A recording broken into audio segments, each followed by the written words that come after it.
103.5. Masih di Bincang-Bincang Pagi, kita langsung aja ngobrol dengan narasumber kita. Ada Mas Eko Prasetyo. Halo, selamat pagi Mas Eko. Selamat pagi. Iya, suaranya kecil banget ya. Oke, udah agak kenceng ini ya. Kalau boleh tahu kenalan dulu ini, Mas Eko Prasetyo. Ini asli kelahiran mana? Kebetulan saya dilahirkan di Ponorogo, di Kabupaten Ponorogo, Kota Riok, Pak. Kota Riok dan juga Kota Palawarok gitu. Betul sekali. Nah, makanya teman-teman yang ada di rumah jangan heran kalau nanti saat-saat tertentu masih Prasetyo juga akan menjadi seperti Warok. Oke, Mas Eko Prasetyo ini adalah koordinator frontliner. Di Tulungagung sudah berapa bulan, berapa tahun? Saya di Tulungagung dari 2016, berarti 2016. sudah 8 tahunan kurang lebih. 8 tahun. Masih sebentar. Nah, iya masih sebentar ya, Mas, 8 tahun. Luar biasa. Semoga semakin cinta dengan Tulungagung begitu ya. Apakah juga sudah mendapatkan jodoh di Tulungagung? Alhamdulillah sudah mendapatkan jodoh dan punya momongan 2. Juga dari Tulungagung atau dari mana? Asli Ponorogo juga. Asli Ponorogo. Asli Ponorogo. Ternyata masih belum bisa meninggalkan kota asalnya ya. Oke. Mas Eko Prasetyo bagian koordinator frontliner. Betul. Teman-teman semuanya, ini untuk pagi hari ini tema kita adalah tentang kanal layanan tatap muka di BPJS Kesehatan. Berarti kaitannya dengan teman-teman yang ada di depan. Betul sekali. Frontliner. Nah, sekarang terkait dengan kanal yang ada di depan, apa sih sebenarnya kanal layanan BPJS Kesehatan? Nah, ini dia. Sebenarnya kalau untuk kanal layanan di BPJS Kesehatan sendiri, Pak, yaitu sebuah sarana atau media untuk diberikan kepada peserta untuk mengakses layanan yang ada di BPJS Kesehatan. Jadi saat ini fokusnya yaitu membahas kanal layanan di BPJS Kesehatan. Itu ada banyak sekali kanal layanan yang kita sediakan untuk peserta, khususnya untuk mengakses layanan BPJS Kesehatan, seperti itu. Ya, itu untuk kanal baik yang online atau yang berada di kantor sana. Jadi kalau untuk kanal layanan di BPJS Kesehatan sendiri itu ada 2, Pak, yaitu kanal layanan tatap muka dan non tatap muka. Tentunya kalau kanal layanan non tatap muka yaitu kanal layanan online. Bisa lewat aplikasi, bisa lewat chat WA, lewat care center, dan masih banyak lagi yang tanpa tatap muka. Kalau kanal layanan tatap muka sendiri yaitu yang kanal layanan yang diakses yang harus datang ke kantor cabang atau mengakses di layanan frontliner di kantor cabang, seperti itu. Seperti itu ya. Tuh teman-teman semuanya. Jadi ada 2. Mungkin bagi pendengar semuanya ada yang sudah sering kali mendengarkan obrolan kita tentang BPJS Kesehatan ya. Ini sekedar biar Anda semakin hari juga semakin ingat dan semakin tahu serta semakin mengenal tentang BPJS Kesehatan. Jadi nggak perlu bosan-bosan teman-teman semuanya ketika Radio Jos ini mengajak Anda ngobrol juga tentang BPJS Kesehatan ya. Oke, layanan tatap muka di kantor. Nah, ini pengurusannya apa saja nih yang bisa diakses oleh peserta BPJS? Kalau untuk layanan tatap muka sendiri, tentunya mungkin banyak peserta atau masyarakat, khususnya di wilayah Tulungagung itu sudah sangat familiar dengan layanan-layanan di Tulungagung. Misalnya layanan online itu sudah sangat familiar. Namun masyarakat banyak sekali yang belum mengetahui alur layanan ketika datang ke kantor cabang itu seperti apa. Misalnya saya setelah membuka pintu atau dibukakan pintu masuk ke kantor cabang, masuk halaman dulu, parkir kendaraan, nanti terus saya harus kemana? Kan bingung nanti. Ada pas satpamnya di sana. Ada pas satpamnya di kantor cabang, selalu dipandu oleh satpamnya. Masuk pintu nanti sudah disambut oleh satpam. Sambut oleh satpam, nanti ditanya keperluannya apa. Tentunya sesuai dengan SOP kami. Nanti kemudian di situ ada beberapa layanan, yaitu layanan administrasi yang berhubungan dengan perubahan data, perubahan identitas, perubahan fasilitas kesehatan, mau daftar baru juga bisa, penambahan anggota keluarga juga bisa, dan pastinya kami juga melayani layanan permintaan informasi dan penanganan pengaduan seperti itu. Begitu ya. Betul sekali. Oke, jadi teman-teman semuanya jangan khawatir dan jangan ragu-ragu lagi. Bagi Anda yang mungkin saja ingin melakukan perubahan data atau daftar sebagai peserta baru di BPJS, Anda bisa langsung aja datang ke kantor. Ini banyak yang belum tahu nih, kantornya ini ada di mana, jalan apa, dan lain sebagainya. Kalau untuk letak kantor BPJS Kesehatan kantor cabang Tulungagung sendiri itu di Jalan Yosudarso, nomor 90, Kelurahan Karangwaru, Tulungagung. Nah, itu teman-teman. Jadi di Jalan Yosudarso tadi ya? Ya, betul sekali. Nah, Kelurahan Karangwaru ini tepatnya terjalan. Kalau teman-teman semuanya sudah tahu dengan terminal Tulungagung ya, terminal Gayatri, itu ke timur sekitar 200 meter kalau tidak salah. Betul sekali. Nanti utara jalan. Kalau dari perempatan Tamanan itu ke barat juga sekitar 200 meteran saja. Nah, udah tahu semuanya ya. Oke. Obrolan kita pagi hari ini akan semakin menarik bersama Mas Eko Prasetyo Utomo. Beliau adalah koordinator frontliner di kantor BPJS cabang Tulungagung. Seperti biasa, sebelum kita lanjut kembali obrolan kita simak dulu pesan-pesan berikut ini.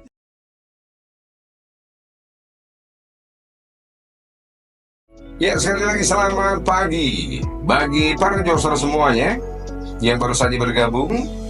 Anda tidak terlambat untuk partisipasi dengan tombol di 323500 atau di 081137870555. Ada beberapa teman yang sudah sempat tanya itu. Tapi nanti saja kita lanjutkan dulu obrolan kita dengan Mas Eko Prasetyo Utomo, koordinator frontliner yang masih punya darah waro. Sampai tadi ada yang nanya, darah waro sama caro apa sama? Sama-sama oo-nya belakang. Sama-sama oo-nya, tidak depannya saja. Iya betul. Oke. Jika peserta ini mau menyampaikan keluhan ketika dapat pelayanan di Vaskes, apa bisa melapor ke kantor BPJS ini? Terus prosedurnya bagaimana? Nah, karena kalau kita melihat Vaskes yang bekerja sama dengan BPJS ini kadang-kadang mereka mempunyai katakanlah kualitas yang berbeda-beda. Betul. Gitu ya. Walaupun sebenarnya SOP-nya itu memang harus sama kan, seperti itu, mulai dari fasilitasnya bagaimana, kemudian bagaimana pelayanannya dan lain sebagainya. Oke.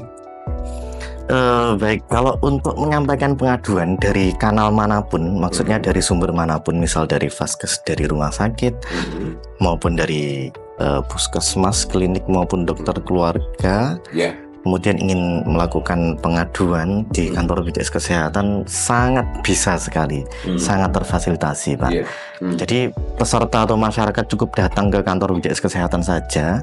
Nanti di depan sudah disambut oleh satpam, ditanya keperluannya, langsung disampaikan saja. Ingin melakukan pengaduan terkait dengan layanan di fasilitas kesehatan ataupun layanan apapun itu terkait dengan BPJS Kesehatan. Maka nanti dari tim satpam akan memberikan antrian, yaitu di antrian informasi maupun pengaduan. Begitu juga nanti ketika sudah di depan, apabila pengaduan itu membutuhkan eskalasi, misalnya pengaduan itu membutuhkan koordinasi dengan Vaskes, maka kita sudah sediakan tempat bagi peserta untuk menunggu, tempat yang nyaman, tempat yang adem, agar peserta pengaduan juga segera teredam, seperti itu, Pak. Gambarannya ketika kantor BPJS Kesehatan itu kan menghadap ke selatan. Iya, ke selatan. Ini pintu masuknya untuk yang ruangan-ruangan itu dari selatan ya masuk. Betul sekali. Ke utara. Ketika masuk kan ruangannya besar. Iya, betul. Arahnya kemana ini? Untuk pengaduan atau untuk daftar yang baru dan lain sebagainya? Jadi kalau di kantor kami atau kantor BPJS Kesehatan Kantor Cabang Tulungagung, nanti setelah diberikan antrian maka peserta ada ruangan yang sangat luas, ruangan utama yaitu ruang tunggu peserta. Maka ketika sudah mendapatkan antrian maka peserta menunggu dipanggil dulu. Jadi menunggu di ruang tunggu, dipanggil dulu, nanti kalau sudah dipanggil baru nanti maju ke depan ke frontliner seperti itu. Oke, seberapa besar ini antrian ini? Karena ketika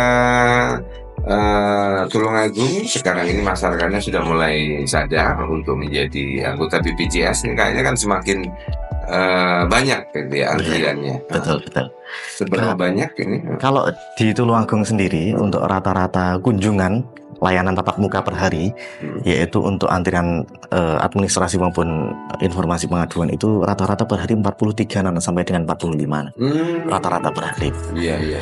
Jadi dengan frontliner kami dua orang itu sudah sangat mumpuni sekali untuk melakukan pelayanan tatap muka seperti itu. Dan peserta juga tidak perlu menunggu terlalu lama karena kami juga ada SLA pelayanannya atau SOP pelayanan berapa menit yang ditentukan seperti gitu itu. Ya. Betul sekali. Ada berapa menit. Selain itu mungkin ada juga split tempat mungkin di line 1, line 2. Oh iya, betul. Seperti itu ya. Iya. Jadi bisa lebih cepat kayak di bank-bank seperti itu. Betul sekali. Oke. Luar biasa. Kita lanjut lagi ketika ini terkait kalau tadi mungkin ada perubahan data dan lain sebagainya. Ketika daftar baru sebagai peserta mandiri, nah ini syarat apa saja yang harus dibawa oleh peserta mandiri tersebut? Baik, kalau untuk pendaftaran baru sendiri untuk saat ini sudah tidak seperti dulu lagi yang semuanya harus membawa fotokopi atau harus membawa surat-surat data-data yang sangat banyak sekali. Kalau saat ini cukup membawa asli boleh, fotokopi boleh, file boleh.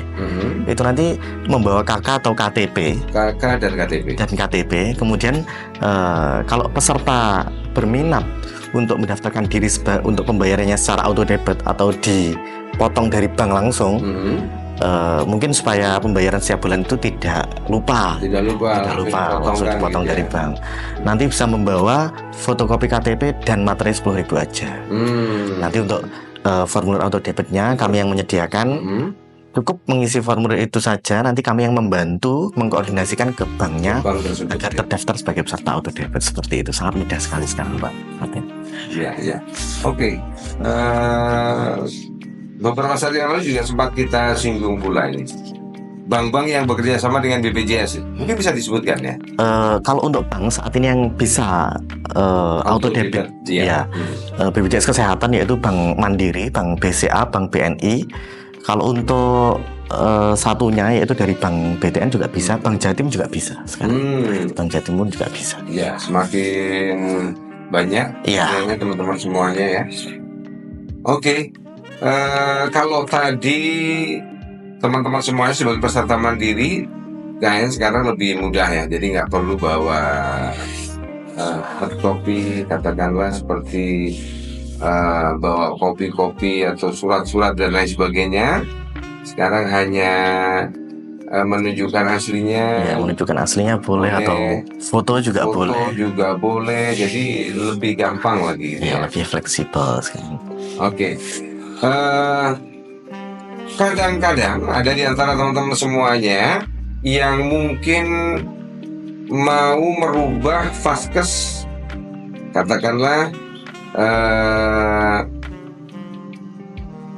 terkait dengan domisili dan lain sebagainya seperti itu. Mungkin ada perubahan sehingga dia memilih vaskes di sini dan lain sebagainya.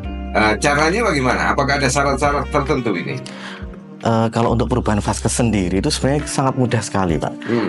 Sebenarnya tidak perlu datang ke kantor pun sudah bisa. Oh gitu. Iya, jadi kami ada layanan tatap muka lewat online, ada chat Mandawa dan juga ada di mobil JKN juga bisa. Lah kalau chat Mandawa itu nanti tinggal WA saja. Untuk layanan yang dilayani di Chat Pandawa itu sama seperti layanan di kantor cabang. Jadi tinggal chat WA saja, selamat pagi, siang atau sore atau apapun itu, nanti menunggu dibalas oleh adminnya, nanti diikuti sesuai dengan arahan adminnya. Seperti itu, nanti sudah selesai dilayani untuk perubahan apapun itu, perubahan data, identitas, vaskes dan lain. Nah, contohnya misalnya saya ini contoh konkret ya. Saya ini vaskesnya di Golden yang ke selatan, itu namanya Cordova. Oh, Klinik Cordova. Klinik Betul, Cordova. betul. Nah, ketika saya nanti misalnya suatu saat rumah saya pindah ke Kauman sana, Iya. dekat Mojo Panggung sana, pengen yang dekat dengan sana. Nah, prosesnya bagaimana nih? Kalau untuk vaskes memang kita serahkan semuanya ke peserta, Pak. Boleh memilih di mana. Oh, gitu ya. Boleh memilih dimanapun. Peserta yang jelas prosedurnya untuk perpindahan vaskes itu sendiri dilakukan atau bisa dilakukan pemindahan itu paling minimal yaitu 3 bulan dari perpindahan vaskes yang pertama.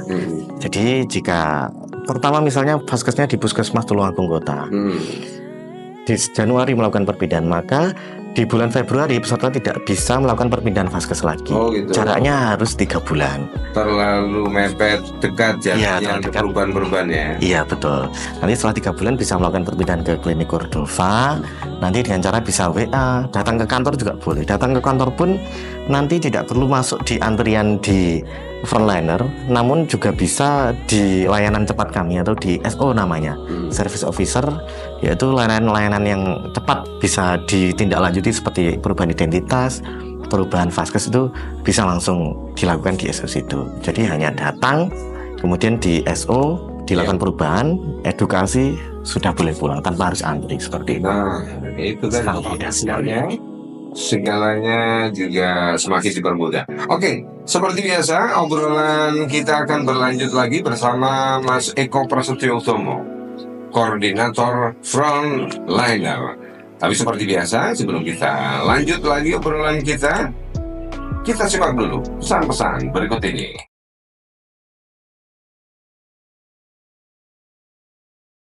Bincang-bincang pagi bersama BPJS Kesehatan Kabupaten Tulungagung atau cabang Tulungagung yang selalu memberikan informasi bermanfaat bagi kita, harapannya seperti itu. Dan bagi teman-teman semuanya yang belum tergabung sebagai peserta BPJS Kesehatan, ayo segera saja Anda bisa daftar di tempat-tempat yang terkait dengan BPJS Kesehatan ya, atau kantor cabangnya langsung, atau mungkin lewat vaskes. Anda juga bisa daftar secara online atau datang melalui tatap muka. Tadi juga sudah disampaikan oleh Mas Eko Prasetyo Utomo. Tujuannya untuk menjamin kesehatan Anda. Jangan sampai nanti ketika Anda jatuh sakit kemudian baru mengurus BPJS Kesehatan ya. Jadi sedia payung sebelum hujan. Walaupun hujannya tidak jadi begitu ya, minimal ada payung yang sudah menjamin keselamatan kita. Oke, kita lanjutkan kembali. Berikutnya untuk anak PBPU. Ini pekerja bukan penerima upah begitu. Betul. Oke. Betul. Pernah ada yang akses layanan tapi tidak bisa, katanya non aktif. Padahal usianya anak ini masih 21 tahun dan masih kuliah. Alasannya kenapa ini tidak bisa mengakses ini ya? Sebenarnya mungkin ini lebih fokus ke anak PPU mungkin atau pekerja penerima upah seperti pegawai swasta, kemudian PNS TNI Polri. Memang mendapatkan fasilitas sebagai manfaat dari pekerjanya yang bekerja di perusahaan maupun PNS TNI Polri tersebut sampai dengan usia 21 tahun. Sampai dengan usia 21 tahun. Sebagai anak. Oke. Namun jika pesertanya melakukan pendidikan tinggi atau pendidikan formal lainnya seperti kuliah mungkin ataupun di pendidikan formal lain, maka bisa sampai dengan 25 tahun. Namun harus setiap tahunnya harus melampirkan dengan surat keterangan pendidikan formal tersebut, seperti itu. Jadi masih bisa dijamin ketika peserta atau anak dari pekerja itu masih pendidikan formal, maka bisa sampai dengan 25 tahun. Seperti itu, Pak. Itu tadi. Ini para orang tua juga tidak perlu khawatir nanti untuk jaminan putra putrinya ya, ke keluarganya. Berikutnya, apakah peserta ini dapat membayar iuran di kantor BPJS Kesehatan? Ini terkait dengan pembayaran nih, katanya kan pembayaran bisa secara mandiri, online dan lain sebagainya, atau datang ke kantor, gimana ini? Kalau untuk pembayaran sendiri, memang di BPJS Kesehatan itu tidak bisa belum bisa menerima pembayaran iuran. Namun pembayaran iuran itu sudah banyak sekali tempat-tempat pembayaran yang lebih dekat yang bisa dijangkau, diakses oleh peserta sendiri. Misalnya kalau sudah punya M-Banking, pakai M-Banking sudah bisa. Pakai e-commerce misalnya Tokopedia, Shopee juga bisa. Kemudian misal ada toko-toko atau SRC yang melayani pembayaran BPJS Kesehatan itu juga bisa. Alfamart, Indomaret juga bisa, dan masih banyak lagi. Kalau saya kan sebagai pekerja otomatis sudah menjadi anggota, dan terkait masalah pembayaran dan lain sebagainya sudah diurus oleh kantor ya, kantor, ada bagian tertentu, divisi tertentu begitu.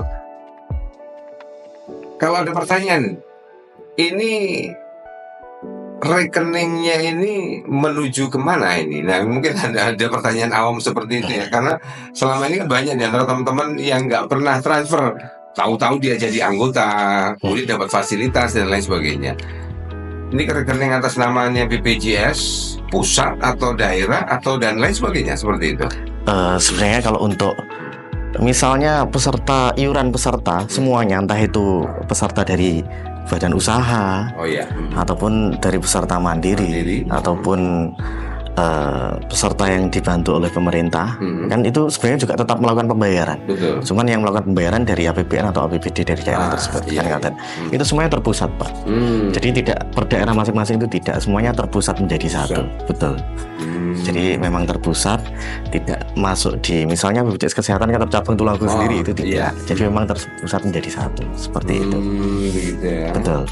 Nanti masuknya kalau sudah di BPJS Kesehatan di jaminan sosial seperti itu. Ya. Ada beberapa rekening begitu atau cuma satu rekening? Kalau untuk beberapa rekening atau satu rekening, pastinya satu rekening, Pak, karena nomor VA-nya itu kan hanya satu, yaitu 85 KTU 84 dan 9 itu saja. Seperti itu. Itu teman-teman semuanya. Karena saya pun juga sebagai peserta tidak pernah melakukan pembayaran juga. Karena sudah ada divisi tersendiri ya. Ternyata akomodasi perusahaan ya, Pak. Ternyata satu rekening dari ke kantor pusat ya. Oke, luar biasa. Untuk mencetak kartu BPJS Kesehatan ini bisa dilakukan di mana ini? Apakah harus di kantor cabang aja atau kantor-kantor yang lain bisa melayani?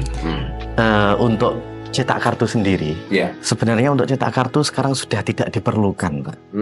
Karena sekarang sudah eranya sudah digital, dan sekarang sudah terintegrasi menjadi satu dengan nomor induk kependudukan atau NIK. Jadi peserta tidak perlu melakukan cetakan KIS lagi.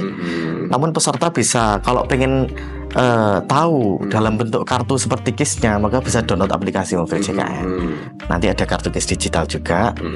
Namun kalau peserta memang mungkin beberapa peserta handphone atau gadgetnya tidak support untuk Mobil JKN, maka bisa pakai KTP saja.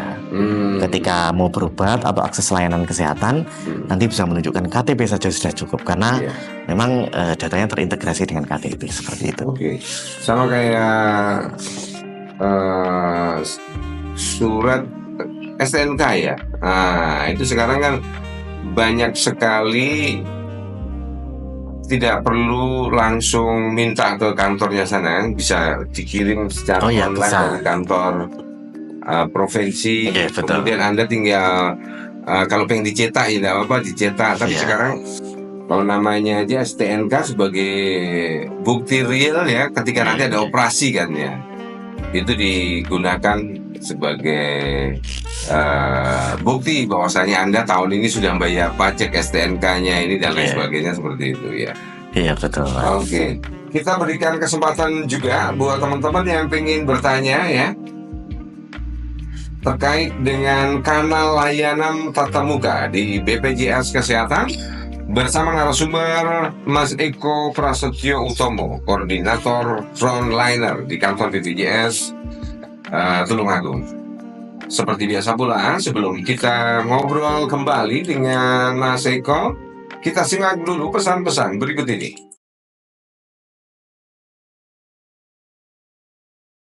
Yang semuanya akan tertolong ya. Kita berharap teman-teman semuanya juga alhamdulillah ini sudah semakin sadar, warga Tulungagung juga semakin banyak peserta JKN atau yang masuk menjadi anggota BPJS Kesehatan.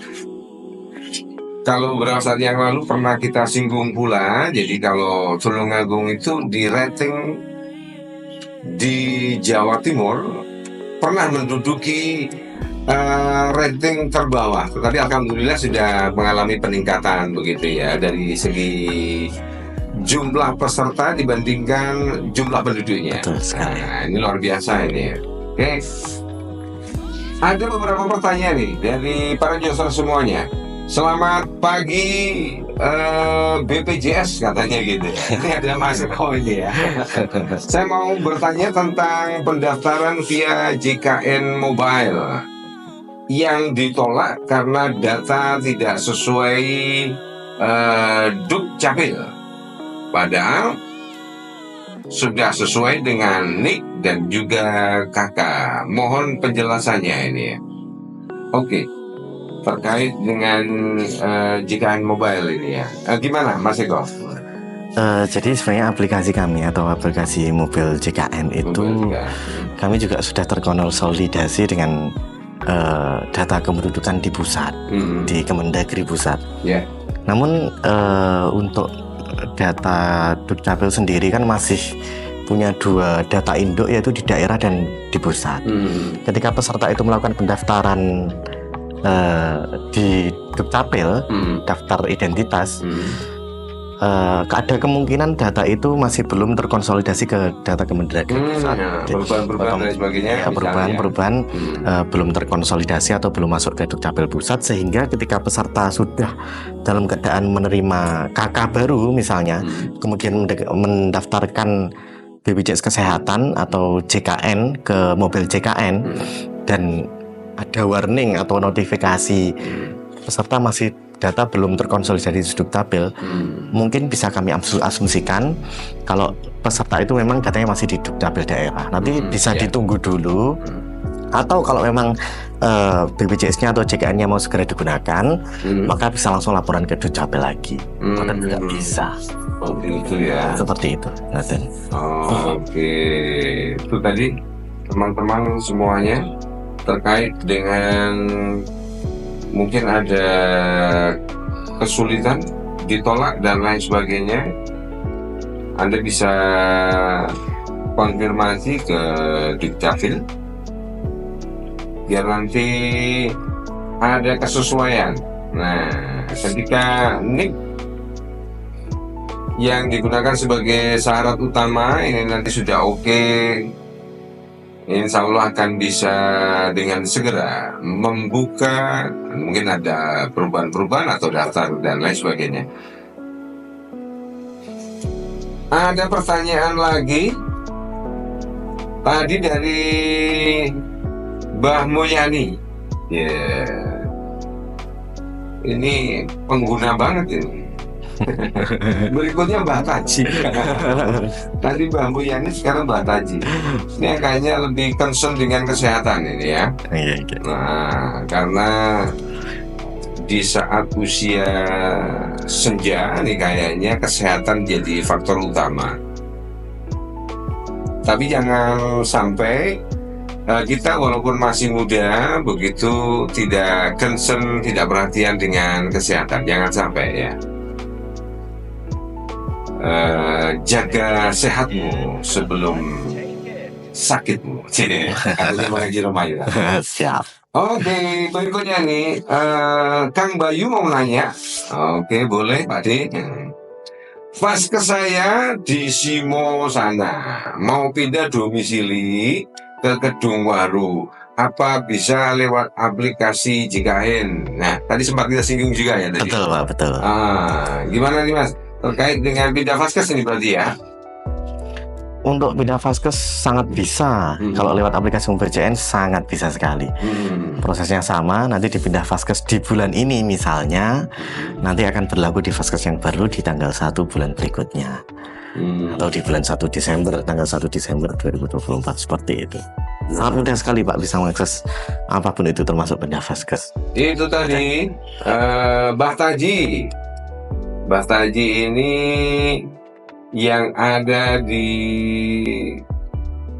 wilayah Simo nih vaskesnya ya, mau pindah domisili ke Kedung Waru. Oh, karena aktivitasnya kayaknya di Kedung Waru, Ya, jadi mungkin dianya jam-jam kerjanya kan sering di sini. sering di Kedung Waru. Ya, di Siap. Kedung Waru. Oke, Bang Bayu, Kang Bayu, terima kasih. Iya Pak De. Manggil saya Kang, saya panggil Pak De. Oke. Teman-teman yang lain yang pengen tanya terkait masalah BPJS Kesehatan, Anda bisa telepon di 323 500 atau di 081 1378 7055. Oke, sebelum kita lanjut lagi, saya juga mesti menghadirkan pesan-pesan ini dari BPJS Kesehatan.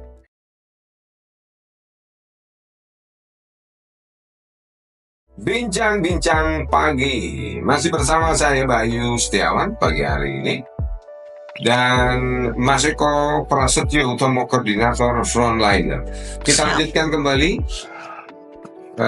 pertanyaan-pertanyaan yang hadir lewat WhatsApp. Jika dalam kartu keluarga ada salah satu nama yang ada di situ ini ternyata kerja di luar negeri, nah, apa juga harus tetap didaftarkan sebagai peserta JKN? Misalnya suami istri, anaknya 2, tapi yang satu sudah kerja ke luar negeri. Nah, seperti itu.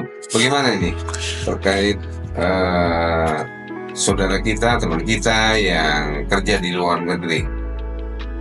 Kalau untuk peserta yang ke luar negeri sendiri, entah itu untuk tinggal di sana ataupun untuk bekerja di sana, maka tidak wajib untuk melakukan pendaftaran sebagai peserta JKN. Gitu, tidak wajib ya. Untuk itu maka harus dilaporkan ke kami atau ke BPJS Kesehatan dengan membawa persyaratan yaitu paspor dan visanya. Oh, gitu. Nanti bisa ditunjukkan paspor dan visanya, nanti kami proses, kami validasi terlebih dahulu terkait dengan paspor dan visanya. Maka nanti peserta tersebut yang sudah keluar negeri maka tidak wajib atau tidak didaftarkan sebagai peserta JKN. Terus untuk jaminan kesehatan bagi keluarga yang bekerja di luar negeri, nanti terkait sama Iya, dengan perusahaan tersebut ya? Iya, mungkin dengan perusahaan yang mengantarkan ke luar negerinya ataupun dari negaranya sendiri itu biasanya tetap ada Pak kesehatannya bagaimana? Iya, seperti itu. Itu tadi teman-teman semuanya terkait dengan mungkin ada salah satu keluarga Anda yang bekerja ke luar negeri ya. Terus untuk prosedur pendaftaran bayi ya, yang barusan lahir ini bagaimana ini? Nah, ini biasanya kan lahirnya ada yang lahirnya di Mbah Dukun, nah, ada yang lahirnya di bidan. Terus mau daftar prosesnya bagaimana kalau untuk anak yang barusan lahir? Kalau untuk bayi sendiri, misal mungkin lahirnya mungkin di puskesmas ataupun di bidan jejaring. Jadi bidan jejaring itu bidan yang bekerja sama dengan puskesmas atau dengan vaskes pertama ataupun di rumah sakit. Nanti untuk bayinya sendiri, jadi tidak seperti dulu Pak. Kalau dulu kan didaftarkan sebelum lahir atau masih dalam kandungan.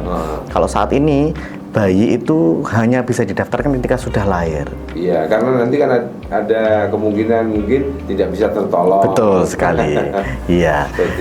Jadi ketika sudah lahir, nanti ketika lahirnya di vaskes pertama atau di rumah sakit, nanti sudah ada petugasnya sendiri dari vaskes tersebut yang melakukan pendaftaran sebagai peserta JKN. Seperti itu. Jadi nanti mekanismenya biasanya ketika sudah lahiran itu keluarga pasien akan dipanggil. Nah, selain diberikan surat keterangan kelahiran, maka dari keluarga pasien akan diminta melengkapi persyaratan seperti KK. Nah, KK tersebut dan surat keterangan kelahiran tersebut yang menjadi acuan untuk didaftarkan sebagai bayi baru lahir seperti itu. Itu juga berlaku ketika proses pencarian akte betul sekali. Kan seperti betul itu sekali. Dan perlu diketahui juga Pak, kalau untuk bayi baru lahir itu, karena ketika bayi itu lahir mungkin dari keluarga ada yang belum menyiapkan nama. Oh iya. Nah, jadi seperti itu gimana nih? Kalau itu nanti ketika didaftarkan sebagai peserta BPJS Kesehatan, nanti masih atas nama bayi nyonya ibunya. Oh gitu. Bayi nyonya nama ibunya. Nyusul gitu bisa, betul sekali. Namun untuk data yang atas nama bayinya itu diberikan waktu selama 3 bulan atau 90 hari. Nanti untuk melakukan update data sesuai dengan data di KK.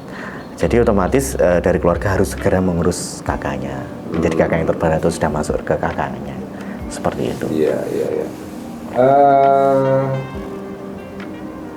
Kalau misalnya ini yang sudah punya kartu tanda penduduk, ini kan harus disesuaikan dengan NIK dan lain sebagainya. Betul. Seperti itu ya. Kalau masih anak-anak atau bayi, tapi mereka sudah tercantum ya di Iya, sudah KK, tercantum di KK biasanya Pak Ngoten. Iya. Itu pun sudah bisa divalidasi lewat Dukcapil, sudah bisa Ngoten. Walaupun masih bayi, kan sudah tercantum di situ, misalnya namanya Darmo Gandul. Berarti laki-laki ini. Iya. Luar biasa. Misalnya pernah kejadian seperti ini. Peserta ini terdaftar di Bandung, Jawa Barat sana. Betul. Terus kemudian mau kondisi melahirkan di Tulungagung. Nah, ini bagaimana ini? Bisa atau tidak ini? Dengan memanfaatkan ini tadi fasilitas JKN. Fasilitas kesehatan JKN ya. Jadi kalau untuk peserta itu misalnya di luar domisilnya di luar kota Tulungagung dan mungkin sedang berkunjung atau mengunjungi keluarganya atau sanak saudaranya di Tulungagung, tiba-tiba ingin mengakses pelayanan kesehatan. Padahal belum ada rencana grand opening. Betul. Itu sudah grand opening sendiri. Gimana itu? Jadi sebenarnya peserta itu dapat mengakses layanan FKTP atau fasilitas kesehatan tingkat pertama, entah itu puskesmas, dokter keluarga maupun klinik, di dekat dengan domisilinya. Ketika peserta itu di luar dari domisilinya, itu diberikan selama 3 kali kunjungan. Jadi tanpa harus pindah vaskes, tanpa harus pindah FKTP, bisa langsung mengakses ke vaskes terdekat ketika berkunjung itu diberikan selama 3 kali kunjungan. Seperti itu. Namun kalau memang sudah punya rencana kunjungannya lama, misalnya lebih dari 2 bulan, 3 bulan, 4 bulan, bahkan setahun, maka disarankan peserta itu untuk melakukan perpindahan vaskes. Seperti itu. Biar aman, nanti ketika bepergian kemanapun nanti merasa aman, terlindungi oleh JKN itu sendiri. Seperti itu. Sewaktu-waktu grand opening tadi. Oke. Ya. Semakin asik aja teman-teman bincang-bincang kita tadi ya. Ada beberapa pertanyaan-pertanyaan dari para user semuanya. Yang pengen telepon silahkan, masih kita berikan kesempatan. Yang pengen WhatsApp tadi sudah banyak. Dan kayaknya kita sudah berada di menit ke-54 dari pukul 9 pagi.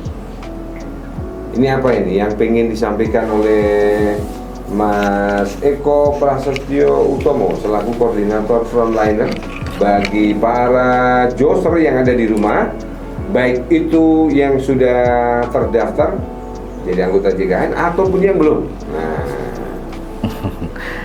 Baik Pak, jadi pesannya untuk masyarakat khususnya di wilayah Kabupaten Tulungagung yang sudah terdaftar sebagai peserta BPJS Kesehatan, monggo ketika mau mengakses layanan apapun itu, entah itu layanan di fasilitas kesehatan, entah itu di layanan di BPJS Kesehatan, monggo manfaatkan semua layanan online, layanan tatap muka maupun non tatap muka, semuanya monggo bisa dimanfaatkan.